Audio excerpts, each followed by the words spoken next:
Practical Joke by Kegan Wildman Windle.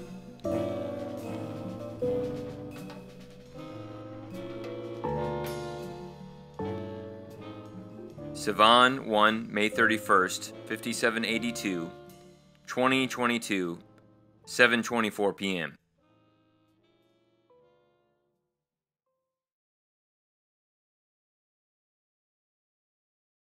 It had been a complete week to the day. There were many crazy things that happened in between this event, but in order to protect the lives of the innocent, I will fast forward to the day I was sitting at a red light about to turn onto Hollywood Boulevard and head west to my little efficiency. There was a work truck next to me. I didn't know exactly what kind of service they were advertising, but I did see a sign that said, "Now hiring, no experience necessary." It was manual labor work, which I have had plenty of experience with. I was an industrial electrician apprentice for a large corporation called Hinterland Group in Rivera Beach, Florida. The company specialized in rehabilitating lift stations. A lift station is a 20-foot in diameter tank with an electrical pumping system that sits outside most residential neighborhoods, store plazas, and commercial areas. The gray water from these buildings flow down the pipes and collects into the 20-foot well that is deep in the ground with only the very top exposed at the surface level of the whole system. They are squared off behind a fence and locked on the outside. Once you see them, you can't miss them. I challenge you to keep an eye out for one near you.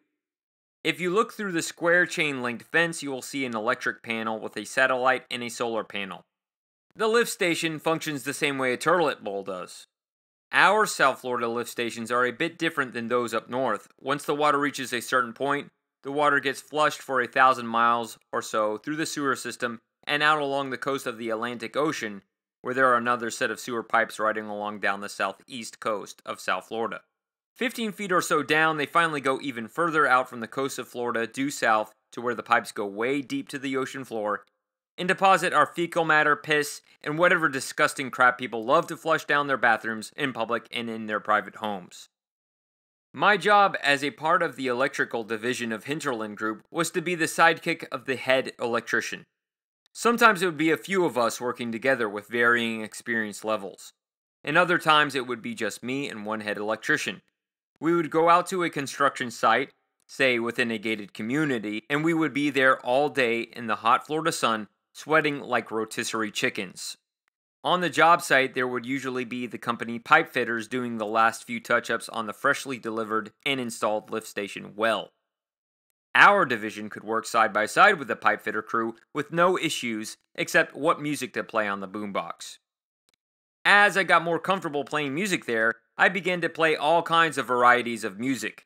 I became the DJ de facto, playing music such as April March, Cortijo, and Dale the Funky Homo Sapien, for example. Most of the music was welcome, including really difficult music like Autechre, but sometimes I was ridiculed for my choices and called a pansy or something of the like. There was a big group of them, but we managed to not get into each other's way, and sometimes if there wasn't much to do, I would help the pipe fitters with other minor tasks. They often had to go deep into the well on a pulley system wearing a hazmat suit and treat the inner tube with some chemicals. I would stay far away from this chore. While the new system was being installed, the neighborhood's wastewater disposal system was temporarily sustained by way of one of the Hinterland Group's pumps that bypassed the original lift station's system until the new unit was fully up and running. The Hinterland pumps were run by generators and were awfully loud. The electrician I apprenticed under had me do a lot of running around, digging trenches and carrying heavy loads from point A to point B. Before starting work there, I had weighed just about 200 pounds. Within a few months, I lost about 60 pounds. The crew I worked with loved me, but the foreman, Mike, was a sufferer of Napoleon syndrome. He was a short guy with a pretentious, tough guy persona. He would often shout at me, like a drill sergeant, breathe down my neck to see if I was digging right, and yank the shovel out of my hand, all the while cursing and proving to me that he could dig faster than me. He was actually the guy that hired me. Over the next few months, he saw that I handled myself well, but his arrogance did not diminish. Now, there were moments of good-natured playfulness toward me, but I was a bit confused as to how to respond. He told me to buy him lunch. "Sure, just give me your money. I'll go get it for you." "Well, you got money. Just go ahead and buy it for me." He had a sandwich grin on his face. My $15 an hour would sadly degree Mike. He looked at me and seemed to put on a show that he noticed that I had lost a lot of weight. Man, you have lost a lot of dead weight working here, huh? Hey, don't worry. I'm going to get you a raise. We'll talk about it later. I remembered that day and patiently waited another couple of weeks, but never got the pay raise talk. While driving home one day, I dialed his number. Hey, Mike, you know I've been working really hard for you. You know that I'm punctual, that I put my nose to the ground and get whatever needs to be done, done. And anytime you ask me to stay late or come in on the weekends, I always, without exception, tell you yes and with no hesitation. That being said, do you think we can discuss a pay increase for my next check? When Mike interviewed me, I had no experience in manual labor of this kind. I lived a sedentary lifestyle, making sales calls behind a desk. Don't you try your sales tactics on me, bro. I told you we'll discuss it later. I promised to be sent to college to become a journeyman electrician. I also worked in a few other divisions, and it seemed like each wanted to take me.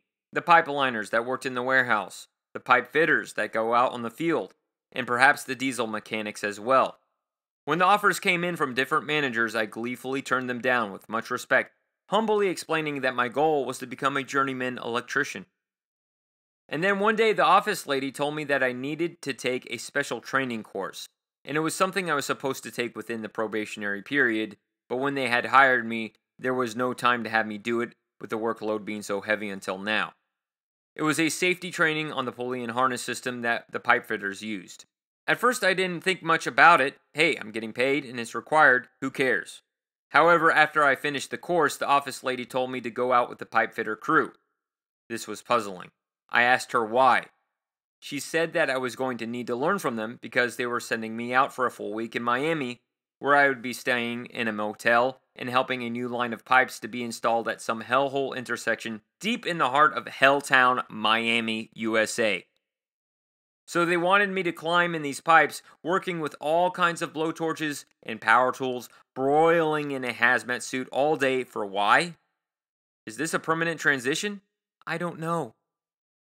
I knew who was responsible for this. It was Mike. I was gaining more confidence at the job, and after being fed up with all his lies about a pay raise, I confronted him in front of his boss. V was his name.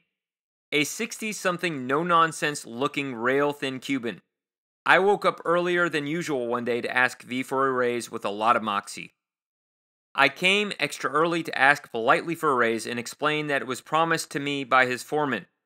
Mike overheard me and came in and completely lambasted me with cruel accusations that were in no way based on reality. Everyone says you are slow and that you aren't learning anything. At this point, you haven't proven yourself yet. The way I spoke back then was a lot more colorful, so I will just leave the large part of my response to the listener's imagination. He withered right under the look of Daddy V, and V told him to go back to his room. When Mike was away, we haggled. I was asking for a $3 increase. We can't give you a raise. I told him I had to get something for working here so long. After a brief pause, he conceded to giving me $1 more an hour, $16. I left feeling victorious even though I really did deserve more. But now, I was inexplicably on the pipe fitter crew. This was my greatest work experience ever, but now I had to leave. So I did. It was supernatural though, because I immediately got an $18 an hour gig working for a temp organization, retrofitting lights in a grocery store that was changing the fluorescent lighting in the Parkland Publix grocery store to LED and running cables around the store in the middle of the night. The hours were from 10 p.m. to 7 a.m. How I've gone from working there to where I am today is another topic that could best be spoken about in another autobiographical essay.